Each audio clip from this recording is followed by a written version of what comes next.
Halo semua, kali ini Bilhanet mau sharing saja contoh topologi RT/RW-Net dari server yang ingin upgrade atau menggunakan OLT ya, tapi tetap mau juga menggunakan HTP atau media converter.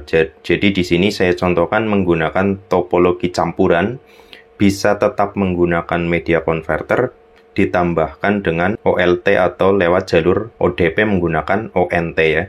Nah, jadi mungkin saat ini rata-rata untuk topologinya adalah dari MikroTik itu masuk ke SweetHub, dan dari SweetHub itu akan dibagi-bagi menggunakan media converter single seperti ini, atau mungkin dimasukkan ke media converter yang isi 3, isi 4, isi 6, dan sebagainya ya.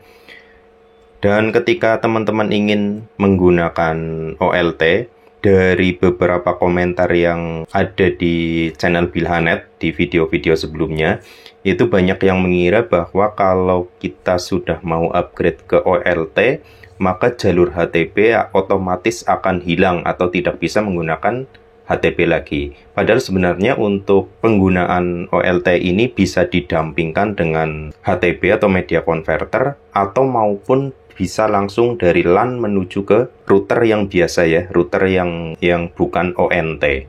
Jadi saya contohkan saja langsung. Di sini misalnya dari MikroTik, ini masuk ke SweetHub. Dari SweetHub ini masuk ke HTP atau media converter fiber optik, kemudian ke klien. Misal ada beberapa klien, biasanya ini akan berjejer banyak atau menggunakan media converter yang isinya banyak. Ini saya contohkan yang isi 4 ya, seperti ini.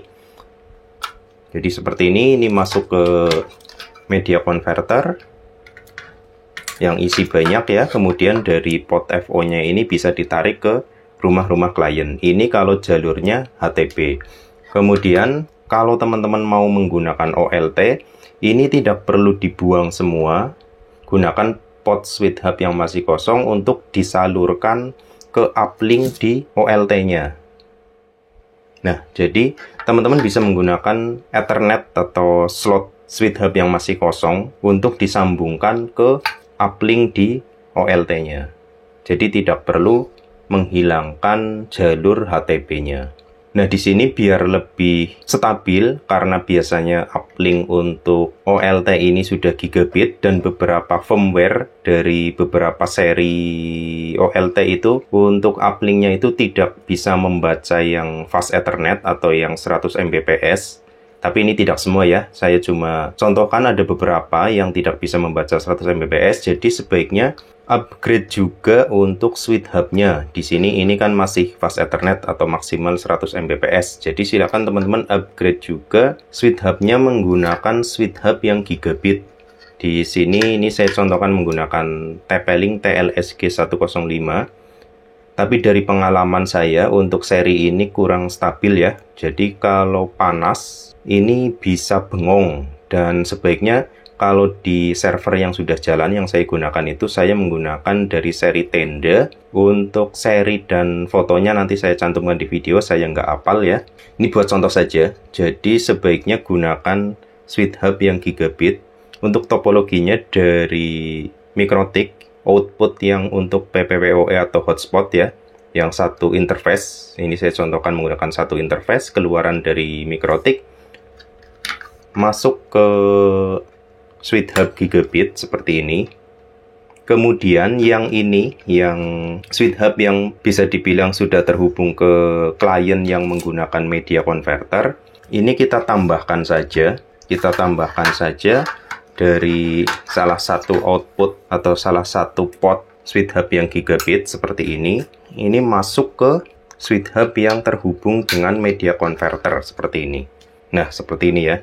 Jadi dari MikroTik masuk ke SweetHub yang gigabit, kemudian dari salah satu lubang SweetHub yang gigabit ini masuk ke yang SweetHub HTP, kemudian yang ini dibiarkan. Ini masuk ke klien-klien yang sudah jalan kayak gitu ya. Ini misalnya sudah masuk ke sini.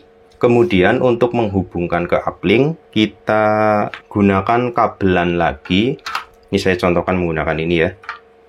Masukkan ke salah satu port dari switch yang gigabit ya. seperti ini. Pastikan juga untuk kabelnya ini gigabit ya, atau yang isi 8 pin. Jangan yang 4 pin, ini 8 pin penuh. Ini masuk ke uplink di OL-nya. Seperti ini. Nah, seperti itu. Jadi dari switch hub yang gigabit masuk ke uplink OLT. Dari OLT, karena ini menggunakan uplink 1, saya gunakan pon 1 ini untuk menuju ke ODP. Dari ODP baru ke ONT di rumah klien. Jadi ONT ini yang sudah full menggunakan OLT ya, jalurnya ya. Nah, kemudian kalau di switch hub ini bisa yang gigabit, bisa yang switch hub biasa. Ini masih ada port yang kosong. Sebaiknya untuk port manajemen dari OLT, ini dihubungkan juga satu segmen atau satu jalur ke switch hub saja. Jadi nanti ini IP dari OLT-nya bisa diatur satu segmen dengan IP yang di jalur hotspot atau menggunakan IP yang di jalur PPPoE. Ini saya coba contohkan pakai kabel ini saja. Misalnya saya gunakan yang dari gigabit semua ya, seperti ini. Karena masih ada yang kosong, saya masukkan dari sini, masuk ke manajemen. Nah, jadi kurang lebihnya seperti itu untuk topologi mix atau campuran ya. Jadi kita tetap bisa menggunakan media converter dan juga OLT-nya juga tetap bisa berjalan. Jadi keduanya bisa jalan bareng. Kemudian kalau memang teman-teman mau ada tarikan yang pendek, misalnya langsung dari server ke rumah klien cuma 20 meter atau 30 meter, bisa menggunakan kabelan langsung. Tapi hal tersebut tentunya tidak direkomendasikan ya, karena akan lebih rentan terkena induksi listrik dari rumah klien atau terkena induksi petir dari outdoor ya, dari luar ya. Jadi sebaiknya meskipun tarikannya pendek, ada baiknya teman-teman tetap menggunakan HTB atau media converter menggunakan kabel fiber optik. Kayak gitu ya.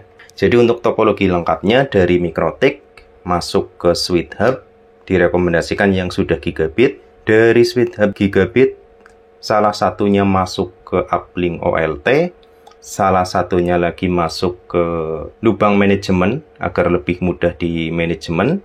Kemudian salah satunya lagi masuk ke switch hub yang tadinya untuk media converter. Dan dari switch hub yang untuk HTB ini masuk beberapa HTB ke rumah klien. Jadi kalau sudah seperti ini, antara OLT dan HTB tetap bisa berjalan bareng. Jadi teman-teman bisa sedikit demi sedikit untuk proses upgrade-nya. Tidak perlu menghilangkan semua jalur HTB dan harus upgrade ke ONT semua. Jadi teman-teman bisa memilih mana klien yang mau di-upgrade dan mana yang masih tetap bisa menggunakan media converter.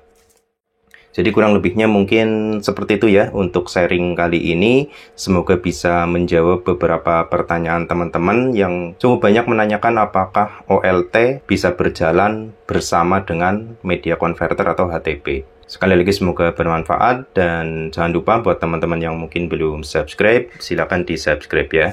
Terima kasih sudah menonton.